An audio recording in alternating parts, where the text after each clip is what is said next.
पद पे 2019 से कार्य कर रही हूँ। मैं आपके समक्ष जीविका में अपना अनुभव साझा करने जा रही हूँ। जीविका समूह में जुड़ने से दीदियों के अंदर एकता, हिम्मत और जागरूकता बढ़ी है।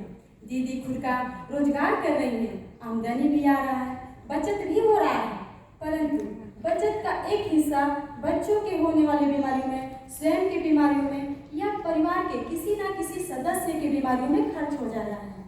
कारण है कि दीदी शौचालय का उपयोग नहीं करती थी, मिट्टी से ही हाथ धोकर काम चला लेती थी, अपने स्वास्थ्य का पूर्ण ध्यान नहीं रखती थी। इन सभी बातों को देखते हुए जब हम लोगों ने दीदी से गर्भवती, धात्री और बच्चे के देखभाल के बारे में बात की तो उन्हें लगा कि हमारे चले आ रहे परंपराओं को बदलने की बात कर रही हैं। दीदी हमारी बातों से बिल्कुल सहमत नहीं होती, फिर भी हम लोगों ने हार नहीं माना, अपने कामों को जारी रखा। एक दिन अपने व्यवहार से दीदी के दिल में जगह बना पाए और दीदी को जब खान पान, पौष्टिक आहार के बारे में बताया तो उन्हें पौष्टिक आहार भी महंगी लगने लगी। फिर दीदी को पोषण बगीचा के बारे में बताया और लगवाया भी। बाकी की भी दीदियाँ देखा देखी पोषण बगीचा लगाने लगी, उसके महत्व को समझने लगी।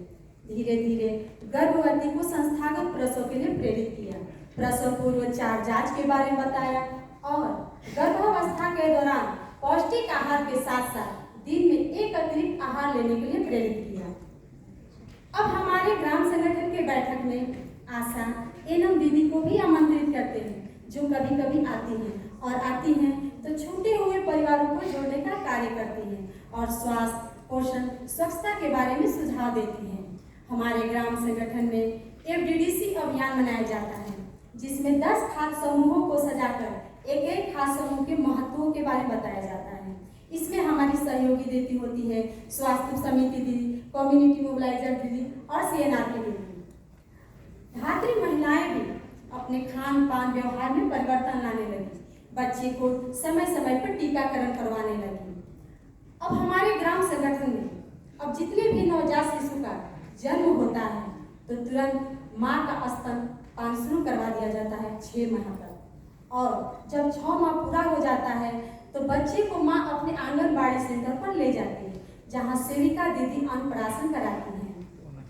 अब दीदी खुद कहती हैं कि दीदी आपके सहयोग से हमारा परिवार खुशहाल है और आमदनी बचत भी आ रही है। सुनकर बहुत अच्छा लगता है। मैं स्वास्थ्य विभाग एवं ICDS के बैठकों में भाग लेती हूँ, जहाँ स्वास्थ्य पोषण से संबंधित अपने समुदाय के मुद्दे को रखती हूँ। मैं आशा एवं दीदी के सहयोग से अब तक 400 दीदियों को परिवार नियोजन सेवाओं का लाभ दिलाई हूँ।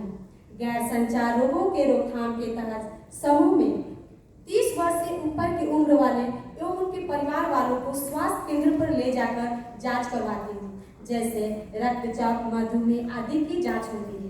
VHSND में सभी लाभार्थियों को लाभ दिलवाए, जैसे कि आयरन की गोली, कैल्शियम की गोली, समय समय पर जांच करवाना। आज पूरे बिहार में हमारी जैसी हजारों दीदियाँ स्वास्थ्य, पोषण, स्वच्छता पर गर्भवती धात्री माताओं में आहार विविधता बढ़ाने का कार्य कर रही हैं।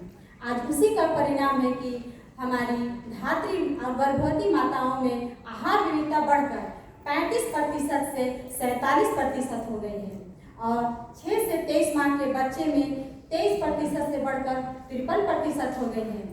हम लोग जो भी अपना कार्य करते हैं उसे SHG HNS ऐप में एंट्री करते हैं, ताकि कोई कहीं से भी उस पर जांच कर सके। हमारी संकुल संघ की दीदी हमारे कार्यों की समीक्षा करती है ऐप के माध्यम से।